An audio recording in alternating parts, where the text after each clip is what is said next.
Last summer, lawyers from Chinese telecoms gear maker ZTE Corp began writing to half a dozen local handset makers it believed used its patents. Its message was simple: it's time to pay up. ZTE's efforts to collect patent royalties months ahead of Qualcomm Inc's China antitrust settlement this week, according to people with knowledge of the matter, shows how that deal has already changed the way China's booming smartphone industry does business. As anticipated by ZTE, a key term in the settlement dissolved Qualcomm's cross-licensing agreements in China that had given smaller Qualcomm customers free access to the patent portfolios of more established Qualcomm customers. The settlement has allowed wireless patent holders like ZTE and Huawei Technologies to seek royalties, while introducing a new risk of litigation to China's younger handset industry at a time when domestic patent law is gaining traction. For the first time, the settlement is forcing domestic manufacturers to recognize the value of IP intellectual property and consider how to use it strategically, which companies do in the West, said Wang Yanhui, Secretary General of the Mobile China Alliance, an industry consortium. That's the real significance of the Qualcomm settlement. The competitive dynamics are particularly complex in China, the world's biggest smartphone manufacturer and consumer, as large Chinese telecom equipment makers that hold many essential patents for wireless technology also compete in the phone market against younger, nimbler manufacturers. The settlement could prove tricky for companies like Xiaomi Incorporated, a 4-year-old Beijing-based smartphone maker whose weak patent position has proved a major vulnerability.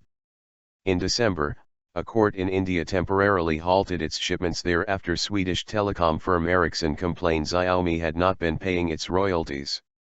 Although Xiaomi has been reported by Chinese media to be one of the handset makers now targeted by ZTE's lawyers, both companies declined to discuss the issue. But in response to questions from Reuters, Ben Lin, Xiaomi's president, said he expects Xiaomi to only attract more patent threats and litigation from rivals in the future, as does any young firm that enjoys explosive growth. This is true of any company, not just Chinese companies, Ben said, adding Xiaomi filed 2,000 patents last year and hopes to apply for double that number this year. We've been focusing on building up our own IP. It's going to take some time. Patent bonanza. ZTE declined to discuss its patent negotiations with other firms, but said in a statement, echoed separately by Huawei, that the Qualcomm settlement is positive for the development and protection of intellectual property rights in China, and will help promote fair competition for technology innovators. Between 2007 to 13, ZTE and Huawei filed for nearly 34,000 patents each, Thomson Reuters data show. The two Shenzhen-based companies have applied for more international patents than the rest of the top 10 Chinese companies combined, and their filing activity dwarfs that of leading internet firms Tencent Holdings and Alibaba Group Holding Ltd. Seeing big gains through enforcing its patent rights, ZTE executives recently directed a major U.S. shareholder to consult industry analysts about the positive financial impact of chasing royalties, said an individual with knowledge of the matter.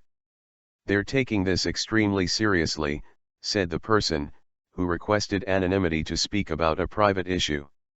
Other observers said legal jostling will intensify, but there will not likely be an immediate eruption of high-profile court battles. It would be extremely costly and messy for ZTE to take Xiaomi to court, especially as a Beijing company with ties to power, said Wang, the industry group head. No more licensing free dinner. The increase in smartphone industry patent tussles comes as the intellectual property legal system steadily matures in China, where the government has sought to shed a copycat reputation and push cutting-edge innovation. In 2008, the State Council, China's cabinet, issued guidelines prioritizing stronger IP protection and passed a major revision of patent law the following year. A Thomson Reuters analysis shows the number of patent infringement cases has more than tripled since 2006. At the end of last year, the government established a specialized court in Beijing, Shanghai, and Guangzhou to hear intellectual property cases. The result, says Georgia Chu, a lawyer at Hogan Lovells that specializes in technology patent law, is that companies are starting to build up more confidence that the government is creating a better environment. Mefjia Gui, a lawyer at Global Law Office, said removing Qualcomm's umbrella could drive many smaller mobile firms out of the market as they will face rising costs of litigation, buying patents, and basic research. In the long run, the removal of such a free licensing dinner will force them to invest more in patent research, Gui said.